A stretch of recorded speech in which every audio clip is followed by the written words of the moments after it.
Hey people, it's me Tristan again, and this is a review on the Warlord games, probably modeled by Conquest Miniatures, the British regular infantry for the French and Indian War. It says on the box that it contains 18 finely detailed metal 28mm British regular infantry. And in the back you get to see basically what you should get in the box and what it contains, or what it should contain, and some historical info. The paper you get holds some historical information, and a picture of two models is actually really good because you get the flags that you can cut out and bend.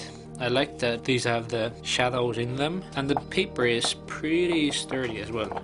Now the miniatures themselves, compared to those models, the British regular infantry box set is a lot tougher because it has a lot more flashing and it actually has some building elements to it. Here's the officer that you get. Of course they're in scale and fit perfectly together. And of course I have to mention that, as with all Warlord games metal miniature box sets, you do not get any bases whatsoever. So I'm just gonna show you a few ones that I've attached to their bases with blue tack. They're interesting miniatures, but the amount of flashing is huge, especially with those guys marching.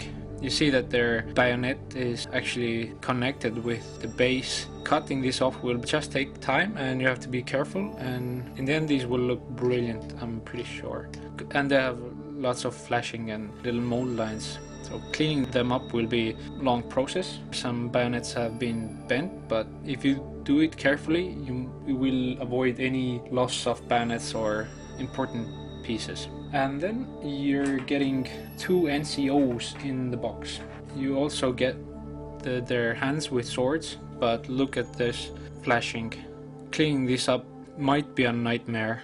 And also in this set you get two guys carrying banners. There's supposed to be two of those banner poles. Well, as I'm lucky with all those kits as usual, I got only one. The last model should be a drummer, but as you all know my super luck with getting perfect box sets, I actually got a third standard guy. So no drummer guy. I was definitely waiting for the drummer guy because, I don't know, musicians in the armies look brilliant. Actually I already wrote to Warlord Games and they will send me one of those poles and a drummer. And the last time they sent me a missing piece, the wheels for the truck, it took only like 2 days to arrive. So well, now that over a month of time has passed, I've finally finished painting them all, and you can see that I have also got the drummer boy. Let's get some closer looks of the miniatures. So here's the officer with his two sergeants, or NCOs. Sergeants as usual have their hellebarde as the sign of their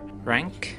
Here are the colors of the unit and the drummer. Well, if you can recognize the colors, then you would know that this is the 44th Regiment of Foot. These are regulars from Ireland, and actually they were part of Major General Braddock's army that marched on Fort Dunsk. I can't pronounce that. Anyways, it was a horrible loss for the British. The unit's colors, and you can see that I didn't really bend. I just glued it on using super glue and tried to bend it then, but that was a bad idea because once the glue has settled and you start to bend it, you will get cracks in the paper. So suggest you bend it before you glue it on, like I did with the King's colors. You see, it looks pretty good. Firing line. These were nice models to paint up. Here are the marching regulars that actually differ from each other pretty much. If you can see, some of them hold their hands on the gun, some of them hold on the back, some hold backwards, frontwards. Some of the parts I really couldn't clean up, especially beneath their coats. You can see that a lot of flashing and miscasts, but you really don't notice it once it's painted and formed up as a unit. The casts were a bit dodgy, as I mentioned before, and I have to say I did like painting the Indians more. For the Wooden Indians War Party box set, I would have given 8 tomahawks out of 10. Then for this one, I would have to give 6 tomahawks out of 10. Under the righteous and watchful eye of Lieutenant Goldsbury. This Irish regular infantry regiment will be marching against the Indians and the French pretty soon. Next up, we'll be making Muskets and Tomahawks how to play video series. All this is inspired by the great examples by Ethan Thomas and Viv from Rubbish In Rubbish Out. But I have to say it'll take time because I want to make them as professional as possible. I really hope that this video is somehow helpful or inspirational for you. Thank you for watching, keep it safe, and I'll talk to you next time.